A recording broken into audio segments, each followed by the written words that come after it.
warm welcome to NTA Nationwide. I'm Elizabeth Stover. The federal government has again restated its commitment to ensure disbursement of the Abacha loot in a transparent and fair manner. This was at a pre-opening of Government Partnership Global Summit National Dialogue in Abuja. Timothy Yusuf reports. This pre-summit, attended by representatives of some civil society organizations, is coming ahead of the 6th Open Government Partnership Global Summit to be hosted by the Government of Canada, being the lead government chair of the OGP since 2018. 79 member countries, including Nigeria, and 20 subnationals of the OGP are expected to participate at the summit. Utilization of the Abacha loot dominated discussion, with findings revealing that the money is largely going to poor Nigerians. The 218 self-assessment carried out by the Nigeria on the implementation of open government partnership reveal modest progress made across commitments area. There have been initiatives at ensuring budget transparency, inclusion like town hall meetings with citizens. Special Advisor to the President on Social Investment, Miriam Weiss, believes that sustaining the trajectory in the utilization of the Abacha loot should not be left in the hands of government alone. We must not lose focus of the fact that we are just lucky to be where we are. A lot of people, the majority of our citizens are out there and they're helpless, they're voiceless. We have the responsibility to give them a voice. We have a responsibility to hold their hands and support them through the process of their taking ownership of their lives. With efforts ongoing for the return of another $500 million of the Abacha loot, speakers including the Acting High Commissioner of Canada to Nigeria, representatives of the World Bank and NTA were unanimous in their resolve that interrogating government on utilization of the Abacha loot on conditional cash transfer to poorest of poor Nigerians will be an added impetus to the initiative. In Abuja, Timothy Yusuf, NTA News. The Presidential Election Tribunal has fixed Wednesday, the 22nd of May, for the hearing of motions in the petition by Hope Democratic Party against the election of President Muhammadu Buhari in the March 2019 general elections. This follows the filing of motion by the petitioners and respondents in Tuesday's sitting. Judiciary correspondent Femi Okewo reports. Tuesday's hearing was made up of the main characteristic of any pre-trial stage of a petition hearing, which is the sorting out of all motions. Hope Democratic Party petitioners in this hearing had 3 motions, one of which was withdrawn. The second seeks to amend, while the third motion seeks to stop the swearing in of President Muhammadu Buhari pending the determination of the petition before the tribunal. We are seeking the injunction so that the parties, the second respondent can do the proper thing. When the first respondent is sworn in, we can use his power as the president of the federation. The petitioners may be intimidated. But counsel to President Muhammadu Buhari, APC, and INEC all have counter motions against the one by Hope Democratic Party, asking the tribunal to strike out all the motions by the petitioners. Why are you breaking your motions into 3? They have 3 different prayers. So for each of the prayers you want? Yes, for each prayer we have a motion.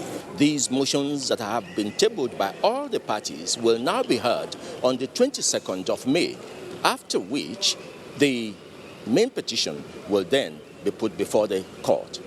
In Abuja, Femi Okewo, NTA News. The Senate has passed the bill that seeks to mandate organizations to make adequate provision for the transportation of their workers. The bill is basically aimed at enhancing human dignity in conveyance of employers, as the bill provides for a fine of 5 million naira for corporate organizations found guilty. Ignatius Sunko tells us more. Well, that bill was the first item scheduled for consideration on the order paper, and actually senators spent more than 1 hour debating the importance of that bill. Well, this is the fact that some workers pass through excruciating pains when being conveyed back to their homes, and then senators in their wisdom decided to mandate organizations to ensure that there is improvement in the manner and ways that workers are being conveyed home. I have Deputy Senate Leader here, Senator Ibn Ala, who actually contributed on the floor during the debate on that bill. Thank you for joining us. Thank you very much.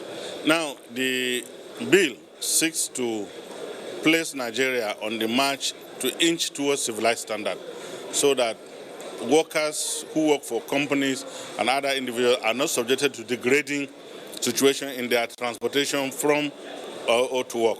So, and I think that it is the time that Nigeria has an opportunity to begin to show to the world that as a country we are inching and marching towards civilized standard. That's the whole essence of the bill. And that's why the provision of both sentence and a fine by way of imprisonment became necessary.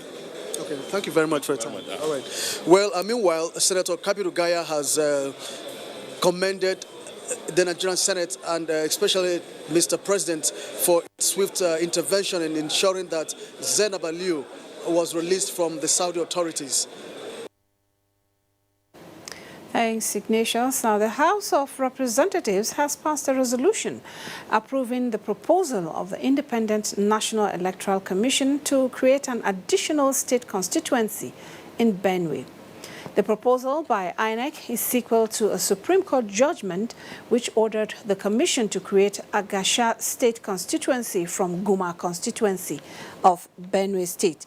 The House members, while deliberating the motion, however, urged INEC to undertake a comprehensive review of constituencies towards creating additional electoral wards and constituencies in areas that meet such requirement. Meanwhile, the House has passed 5 bills, 2 of which seek to amend Ahmadu Bello University and University of Nigeria Acts. We'll bring you details of these and more in subsequent bulletins. Away from the National Assembly now, West African police chiefs are in Abuja to review strategies towards fighting transnational crimes. They are also focusing on the ECOWAS protocol on regional cooperation for sustainable socio-economic stability of member states. Doing Dia reports from the 16th General Assembly. Seated here are the police chiefs from the West African countries. They are members of the West African Police Chiefs Committee, created in 2001 as a consultative body for regional police cooperation in fighting transnational crimes. For the 16th time, they are holding General Assembly, with this particular one coming at the time Nigeria is reorganizing its security architecture for effective policing. This meeting presents a veritable platform for member countries to review the level of implementation of recommendations at various meetings and to exchange information needed to enhance security amongst member states.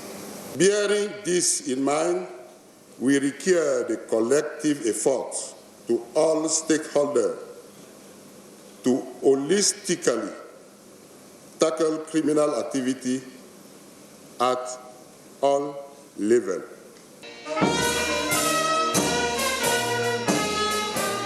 Nigeria's Minister of Interior, Lieutenant General Abdulrahman Dambazao, acknowledged the importance of regional cooperation in the fight against terrorism.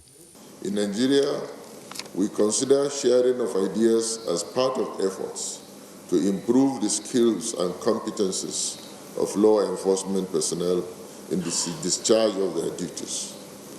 Particularly, the Nigerian government is committed to developing viral and responsive security agencies that are equipped, proactive, and ready to face challenges by using international best practice. The 16th ECOWAS Committee of Police Chiefs is to, amongst other things, review the security architecture within the ECOWAS region. In Abuja, Doing Dia, NTA News. Although Nigeria is still facing insurgency and other criminal activities, the federal government is sustaining efforts in countering the trend to ensure the safety of the people. This was the position of the Nigerian members of parliament at the ongoing ordinary session of ECOWAS Parliament in Abuja. Joseph Orok reports. Every year, countries within ECOWAS are expected to submit situation reports to the ECOWAS Parliament for consideration and possible advice. While presenting the Senegalese reports, a member of parliament from that country says the country is speeding up efforts to ratify protocols that are remaining for the country as directed by the ECOWAS Authority of Heads of States and Governments and the Council of Ministers. The country has ratified and is fully compliant with 83% of ECOWAS protocols and conventions. The Member of Parliament representing Liberia says a 5-year program between United States of America and Liberia to provide critical alert information and coordinate government's response for immediate intervention is having financial hiccups. This, he said, is because United States government and the ECOWAS Commission have not totally honored the Memorandum of Understanding for the project.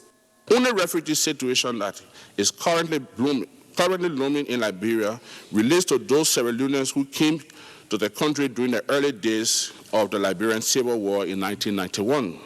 The country reports on Sierra Leone shows that the political situation of the country has continued to improve after the 2018 general elections, and that corruption still remains a challenge. The 2018 general elections petition cases for the Western area have, however, continued to linger in the courts, whereas the petition cases, largely from the Northern Province, have been thrown out of court for lack of substantive evidence. Sierra Leone is presently strategizing to counter any terrorism attempts.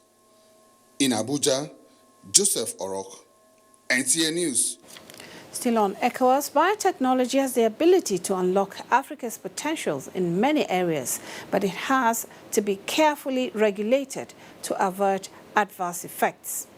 It is to ensure this that ECOWAS has come up with draft regulation on biosafety.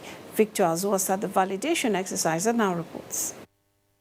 For decades, Africa has been a net importer of food, and this is just one of the areas threatened by biotechnology. Other areas are health and the environment, to mention a few. This explains the convergence of these experts on biosafety drawn from ECOWAS member nations on Abuja. They are here to consider the draft regulations on biosafety for West Africa with a view to validating and harmonizing them. In our West African region, as Nigeria's Minister of Environment, Suleiman Hassan, takes his stand to address participants, he challenges them to harness the advantages of biotechnology for the development of the ECOWAS sub-region while mitigating its downsides. Safe, modern biotechnology has proved to be that solution which will ensure that our people, farmers, entrepreneurs, and the economy succeed within the region. For the civil society, there is the need to protect the interests of ordinary people. We don't know real risk related to those technologies. So it is important to have a harmonized view. We want to have the same level of protection. With the validation and harmonization of draft regulations on biosafety, the West African sub-region and indeed the whole of Africa can now look towards a greater future. In Abuja, Victor Azu, NTA News. President Muhammadu Buhari has again lashed out at the nation's elite for failing to sustain the legacies of Nigeria's founding fathers as regards the provision of quality education at the basic level towards guaranteeing sustainable future for the younger generation. This was while hosting members of the Federal Executive Council, service chiefs and heads of government departments and agencies to the breaking of Ramadan fast. State House correspondent Adam Sombo reports. When I drive around the country, what upsets me very much is the status of poor people in this country. See young people, the Almajiris, so-called Almajiris, with torn dress, with plastic bowl. So they are looking basically for what to eat. The question of education or something is a luxury. President Muhammadu Buhari blamed the situation on the social vices being perpetrated across the country, especially by the vulnerable children of the poor. Nigerian elites, he said, ought to have sustained programs that guarantee at least basic education in the country. He therefore described as welcoming his administration's school feeding program initiated by the Vice President. If you check your localities, the enrollment or the attendance improved because a lot of children can get at least one good meal a day. And this market money are very good initiatives, which I must admit endeared this government to a lot of people, the poor people. This 10,000 naira, 5,000 naira, and then this free meal are fantastic programs. He did it, and I'm very pleased. It's been very successful. President Buhari promised to ensure that the programs and other social welfare schemes are sustained in the next level so as to give the less privileged better sense of belonging. Vice President Yemi Osinbajo, on behalf of the invitees, thanked the president for the show of love and generosity. This year's Ramadan fast, he said, which falls on the eve of a new term in office, is an opportunity for the leaders to remind themselves of their responsibilities and core mandate of enhancing the welfare and security of Nigerians. We must, as leaders, by example and precept, show our own people that regardless of ethnicity and religion, we must be brothers in this country. We should not allow ourselves to be divided along those lines. Our country is great because of our people, and our country is strong because of our diversity. We can only build our strength and greatness on that unity, and we must never allow anyone to give us the impression that we are better divided than together. We must care about each other as a people. More groups and individuals are expected to join the president in breaking the Ramadan fast in the coming days. From the State House, Adamu Sambu, NTA News. The federal government says it is committed and will adopt necessary measures that will lead to the amicable and just resolution of the land dispute between indigenous people of Abuja and the Nigerian Army. This was during a meeting by Vice President Yemi Osinbajo with a delegation of Gbagi leaders comprising political leaders, traditional and youth leaders at the presidential villa. State House correspondent Jide Onifade reports that a meeting with the military on the matter was rescheduled. The land in dispute covers over 7,000 hectares cutting across Gwagwa, Idu, Zuba, and Giri communities in the Federal Capital Territory. Welcoming his guests to the presidential villa, the vice president said he had personally briefed President Muhammadu Buhari on the matter and his encounter with the protesters. The vice president conveys the president's concern on the matter to the delegation with assurances for a just resolution. Vice President Osinbajo admonishes them not to allow a situation where things are not done according to the law, stressing that it is important that the issue is resolved amicably and justly. The delegation, led by Philip Aduda, senator representing the FCT at the National Assembly, appreciated the intervention of the vice president. It would be recalled that last week, Tuesday, on his way to the airport to launch the homegrown school feeding program in Ekiti State, the vice president ran into some protesters at Gosa village and promised to meet the group and work on a resolution. In the State House, Jide Onifade, NTA News. You're watching NTA Nationwide. Lagos, the Center of Excellence, is our first stop with Hingino John Adams. Over to you, Hingino. Thank you, Elizabeth, and welcome to Lagos. Lagos State Government has once again reiterated its commitment to strengthening primary healthcare centers towards taking qualitative healthcare delivery to the nooks and crannies of the state. Secretary to the state government, Tunji Bello, re-emphasized government's commitment while receiving participants of the Senior Executive Course 41 of the National Institute for Policy and Strategic Studies, KURU. Nosa Osla reports.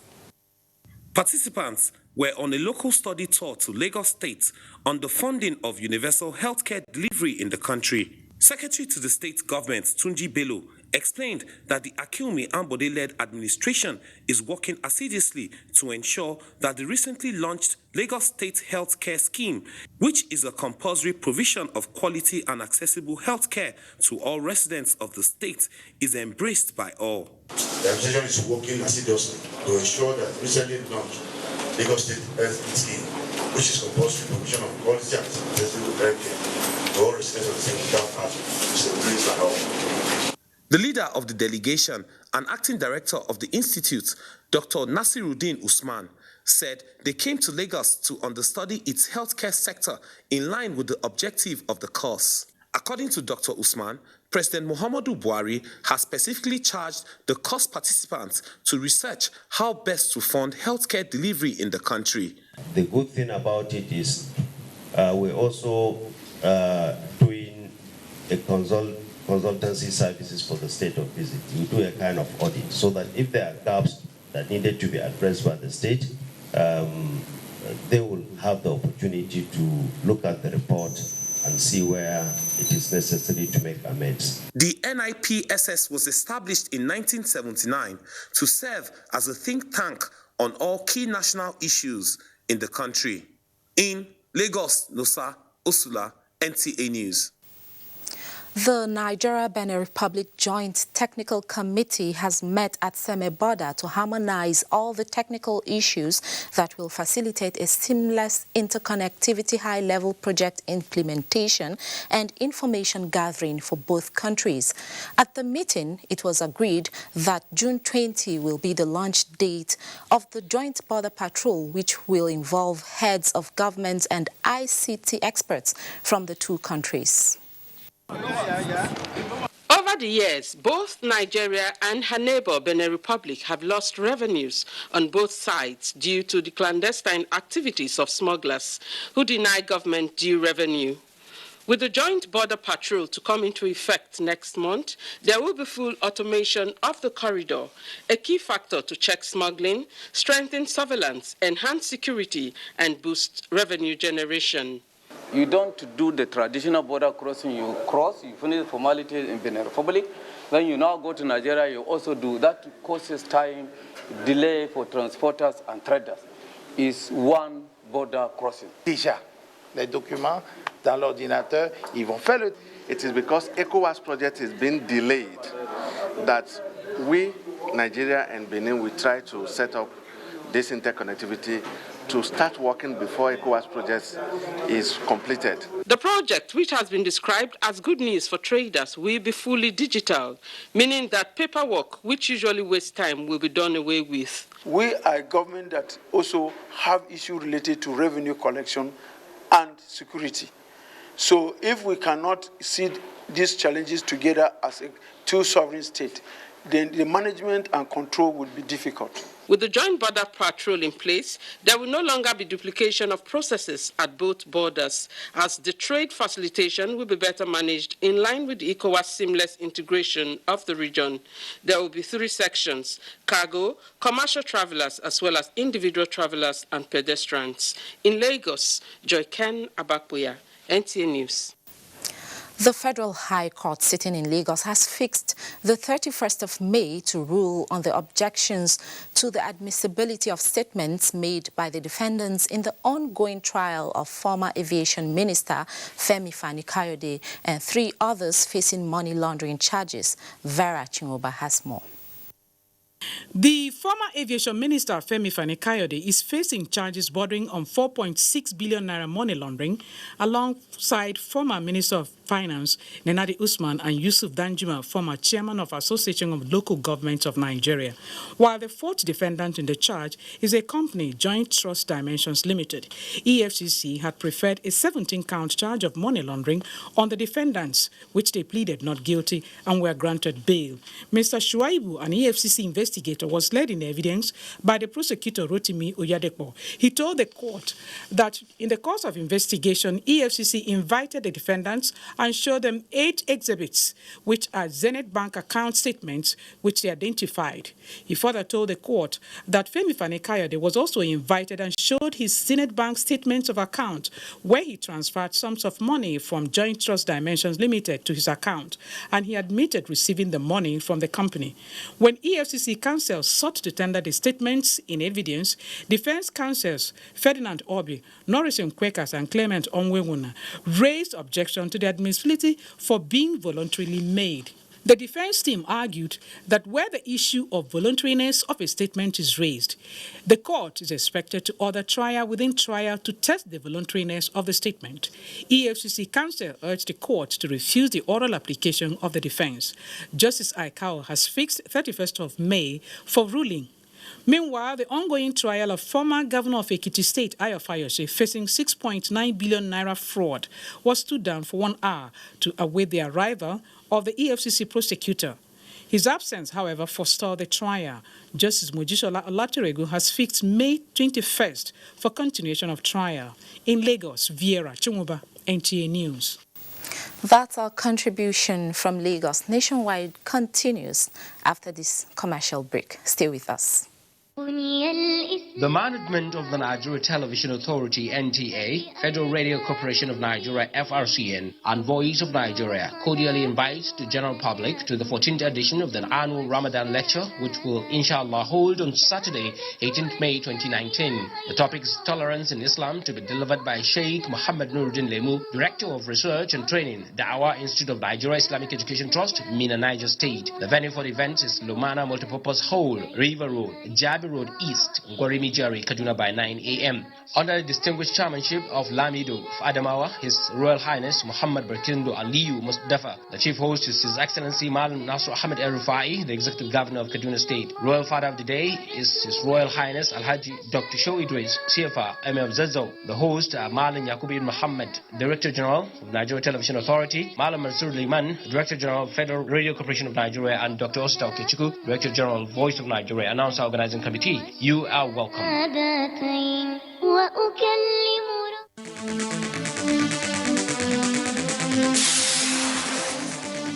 Operations of local government accounts and matters arising in the new guidelines. That is the focus on NTA Tuesday Live this week.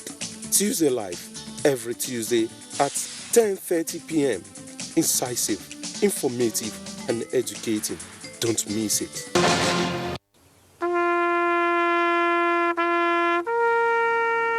They are there at the crack of dawn. They are there busy preparing while we rise for our day. They are there silently, guarding, waiting, listening, and watching. They are there ready in the sky above and the waters below, in the blistering heat of the day, in the dead of night, willing, indefatigable, determined in the defense of the sovereignty of our country.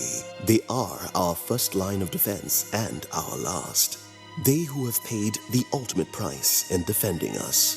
They are fathers and uncles. They are mothers and sisters and girlfriends and boyfriends. They are brothers and cousins and best friends and neighbors. They are classmates, colleagues, and citizens of this nation. They are our defenders and deserve our respect, our prayers, our thoughts. Nigeria, please support our armed forces. These days, people get their news and information from more media sources than ever before. Some of the news and information given are fake, unverified, doctored, and manufactured to create confusion, stir disaffection, and cause disunity. Before you believe or share any news, ask yourself, is this real? Is it from a credible source? Is it verified or verifiable? Fake news is dangerous. Whether you do it for fun or for political gains, real people can get hurt. Fake news, don't create it, don't spread it. This is a public service announcement from NTA.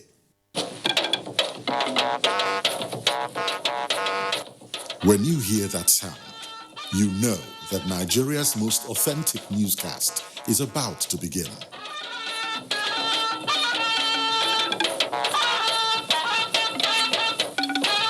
NTA Network News, breaking the news for over 40 years.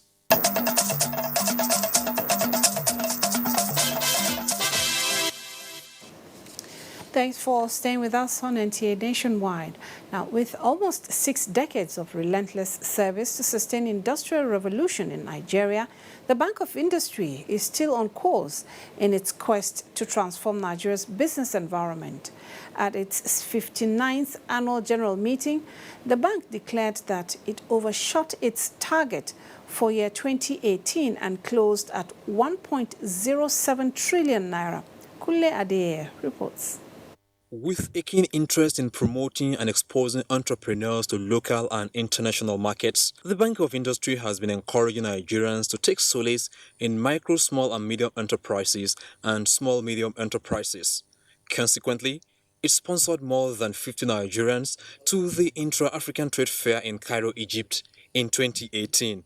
It also announced deepening penetration in key markets, increasing focus on exceptional customer service delivery, and strengthening operation model leveraging on technology as targets for 2019. For the first time in the history of the bank, we crossed over 1 trillion in our asset base. The group profit was over 36 billion naira. For a bank that is owned basically by government, it's a very good achievement. With a public-private partnership orientation which aims at becoming self-financing, the bank raised $750 million through a medium-term loan managed by Africa Export-Import Bank Afrexim and through partnership with the federal government to promote social investment programs. The BOI facilitated the disbursement of 29 billion naira to over 1.5 beneficiaries. Yes, we have done much better than last year in terms of profit because we have done much more in the area of disbursement of loan, especially to micro, small and medium enterprises. The Bank of Industry also grew its loans disbursements to 259.6 billion naira, representing 130% growth. In Abuja, Kunle Adeyeye, NTA News. And our next stop on NTA Nationwide is Jos, as Police Staff College graduates participants in detective course. Felicia brings us details of this and more. Over to you, Felicia. Thank you, Elizabeth. Welcome to Jos. The Nigeria Police says it is intensifying interagency collaboration in tackling the rising wave of crimes in the country. The Acting Inspector General of Police said this in a message to the graduation of the 2019 Advanced Detective Course 68 at the Police Staff College, Jos. Ben Mitu reports.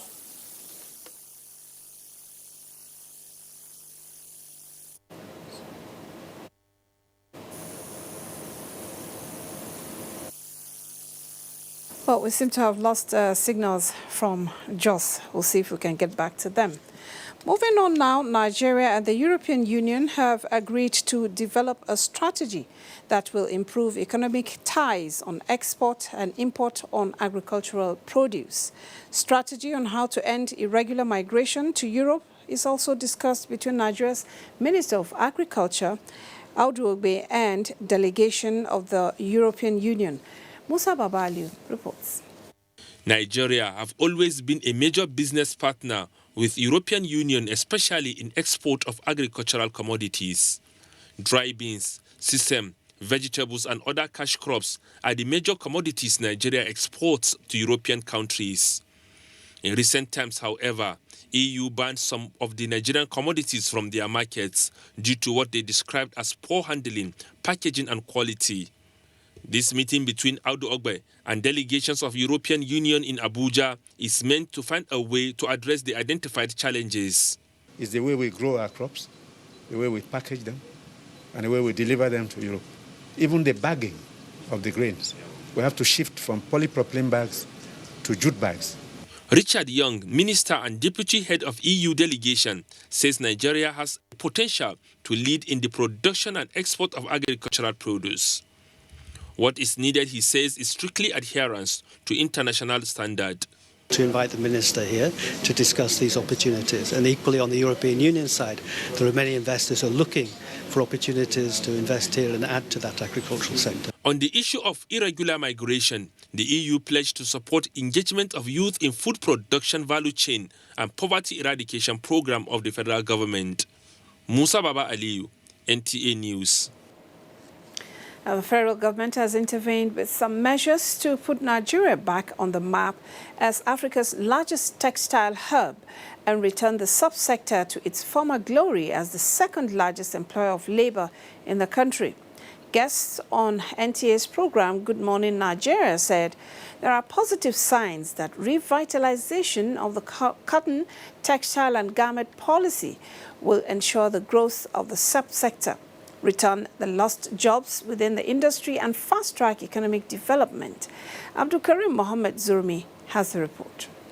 The Central Bank of Nigeria's support has been described as a welcome strategy to revitalize the nation's once prosperous cotton export market before the discovery of oil in the country.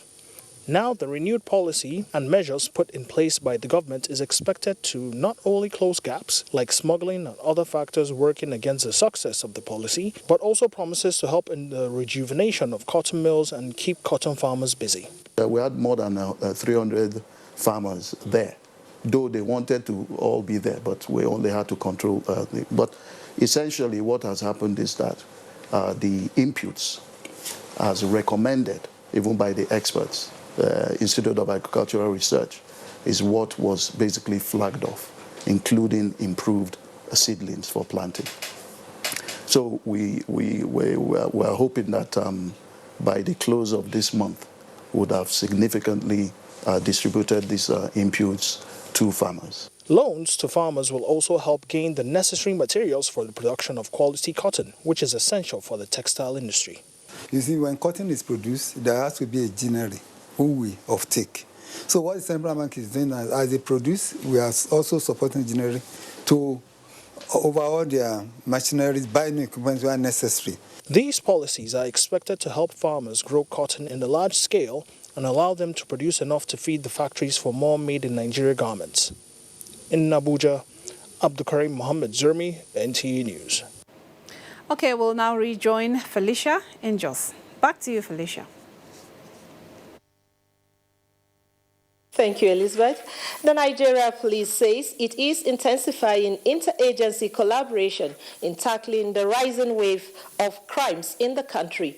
The Acting Inspector General of Police said this in a message to the graduation of the 2019 Advanced Detective Course 68 at the Police Staff College, Jos. Ben Mitu reports. Criminality has taken a difficult dimension which has affected many facets of development in the country. It is for this reason that the police, Navy, Air Force, Customs Service, and the National Intelligence Agency embarked on a 6-week training of these officers to enhance intelligence gathering skills, investigative capabilities, and prosecuting ability, which the IGP believes will equip officers with contemporary skills of detecting and investigating emerging crimes.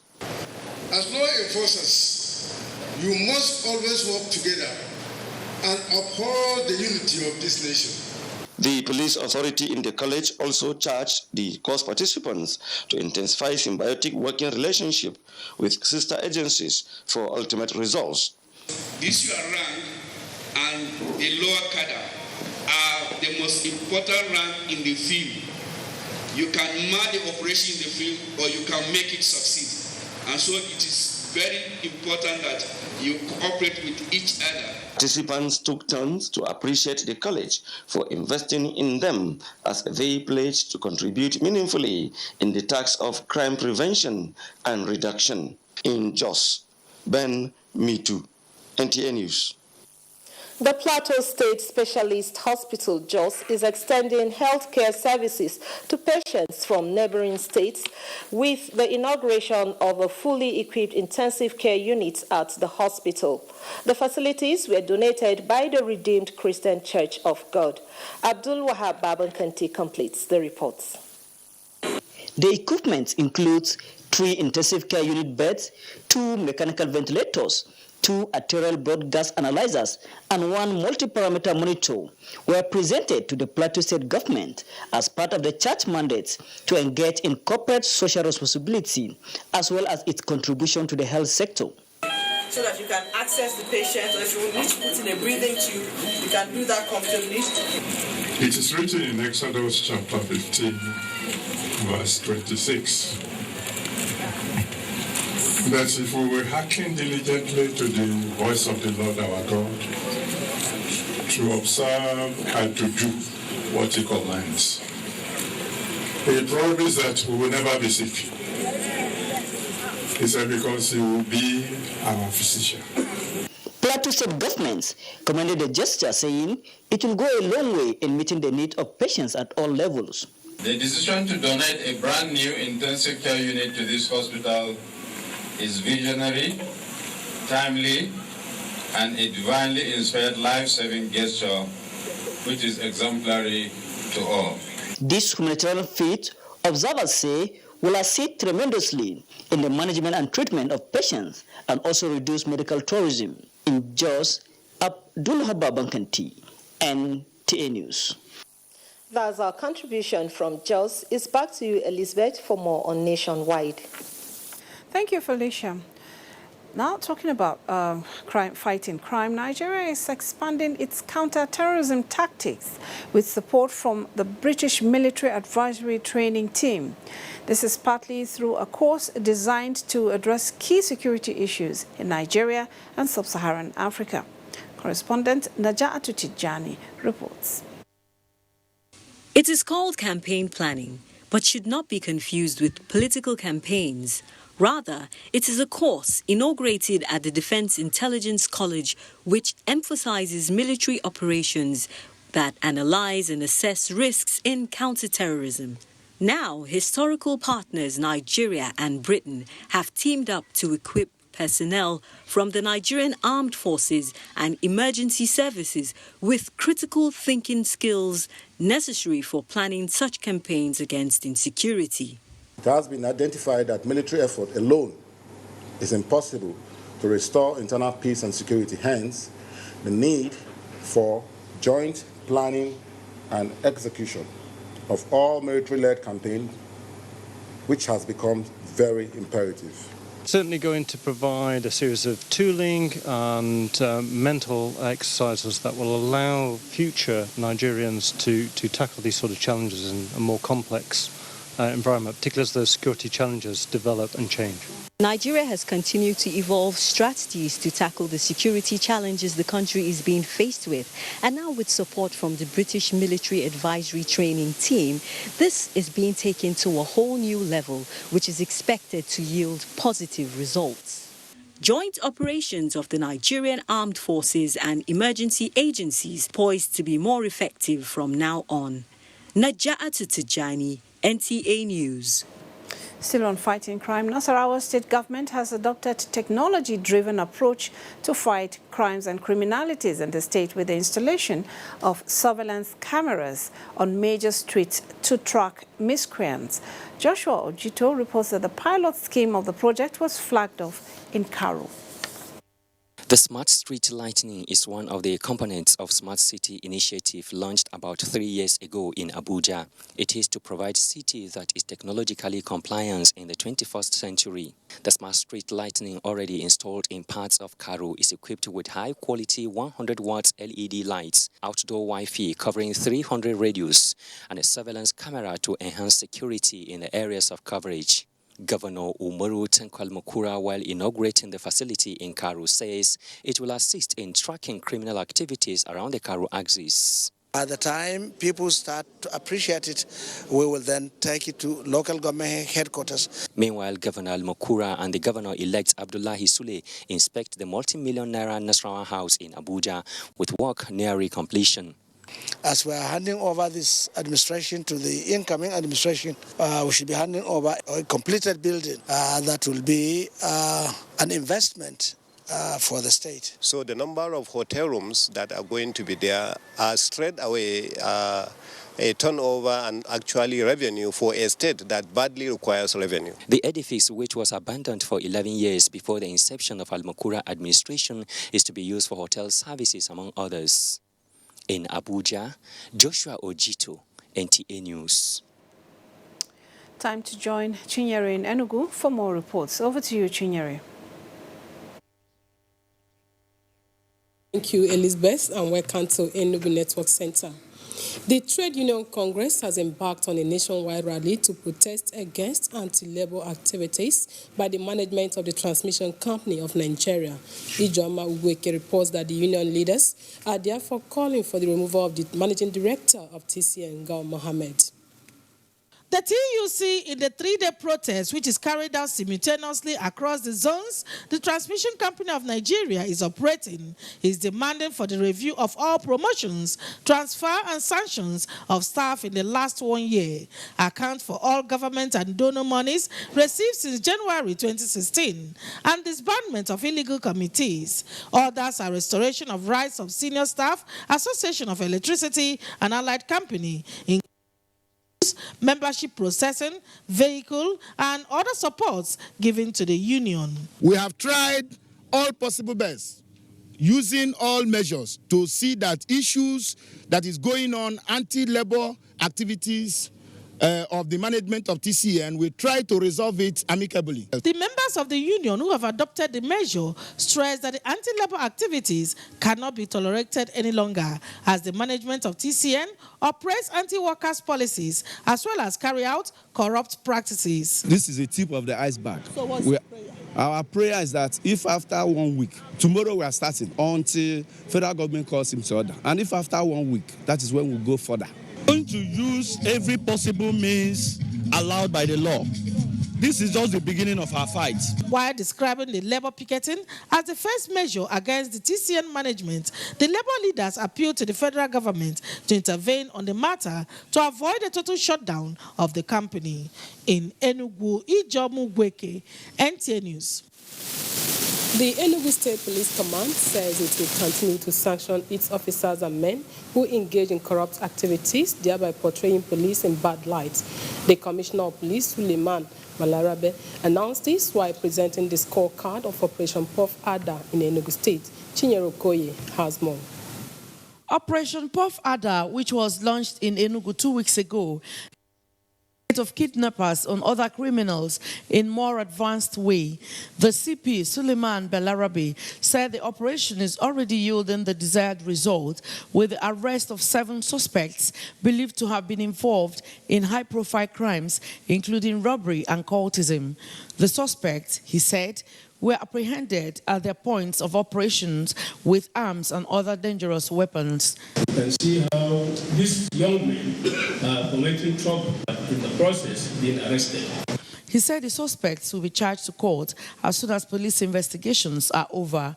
On the issue of prosecution of cases by the police, the CP said police lawyers, who are also officers in the force, are not leaving anything to chance in ensuring that all police cases in courts are diligently prosecuted.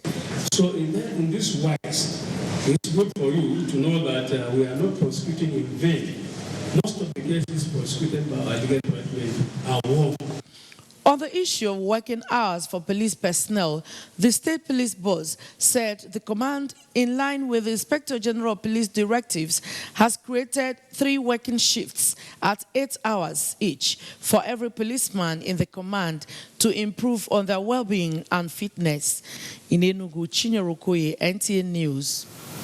That's our contribution from Enugu's back to Elizabeth in Abuja. For more on Nation. Thank you. Now we pause for another break. Nationwide continues in just a moment. Stay with us.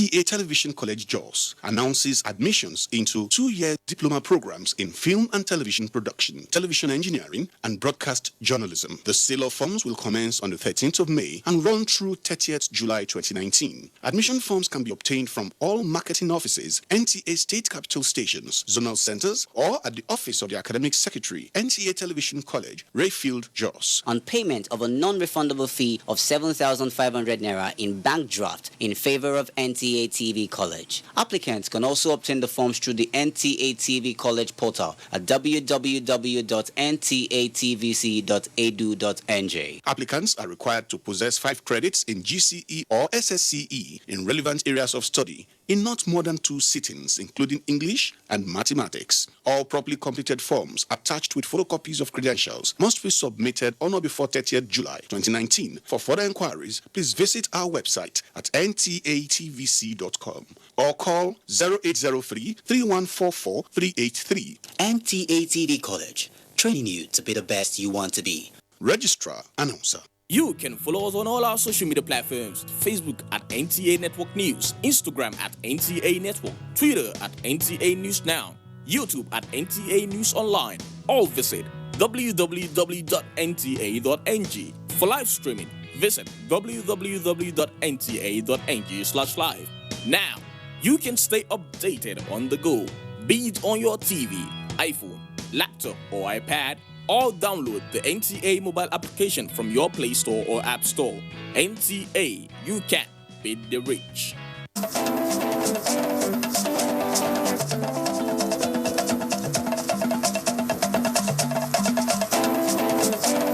Get the latest news and updates from across Nigeria on NTA Nationwide.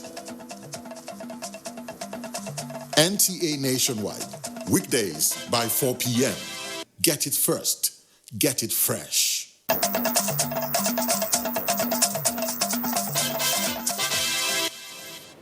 Thanks for staying with us. And Obehi in Benin brings us more reports.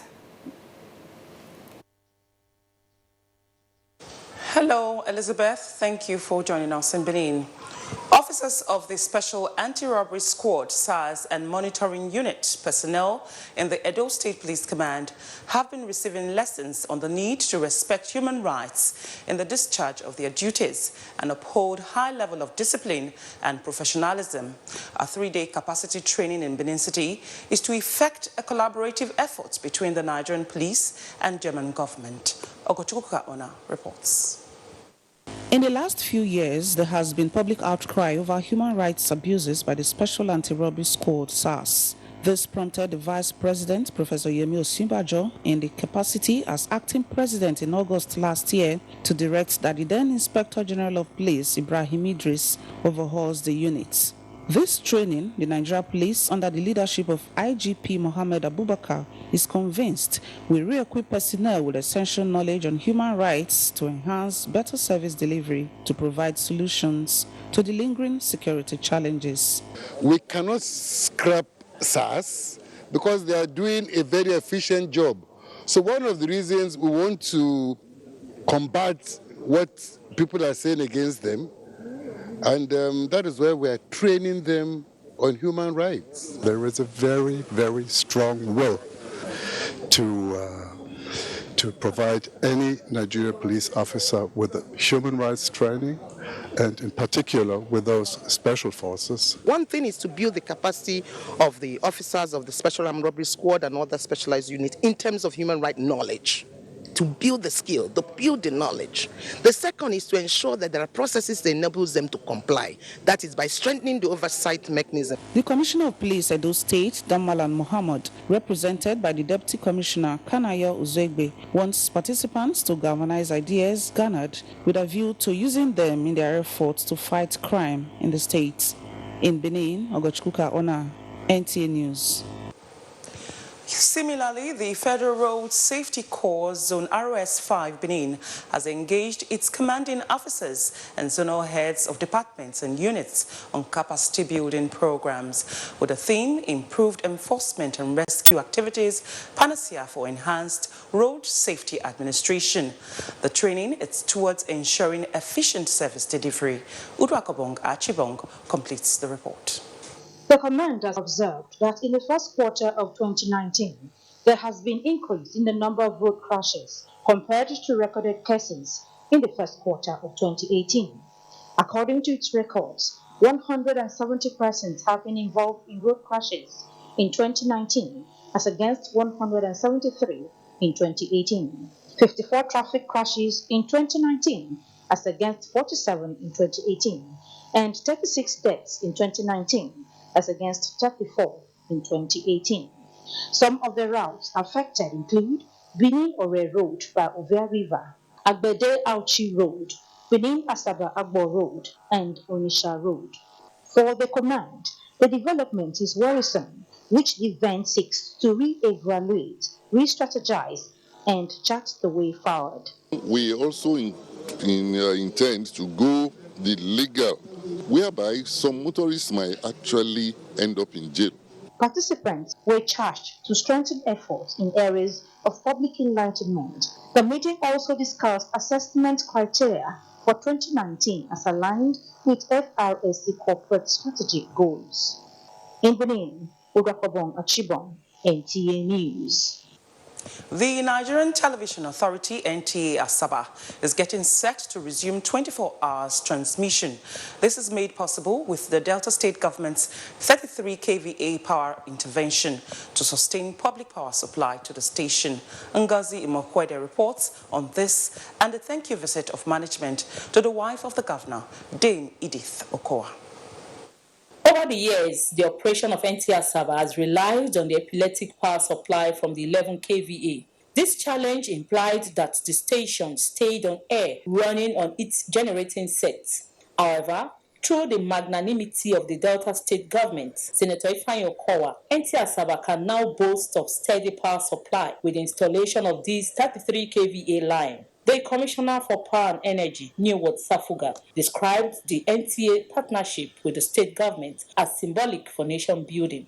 Delta State government will continue to bring the dividends of democracy to the doorsteps, ensuring that Deltans and Nigerians enjoy prosperity through the smart agenda of this administration. We appreciate the effort of Delta State government, especially our honorable governor, His Excellency. He has done so much. After numerous challenges towards the realization of the project, the general manager of NTA Asaba, Richard Yabo, is full of appreciation for the breakthrough. We've suffered for too long, and we approached him, and he was gracious enough to approve.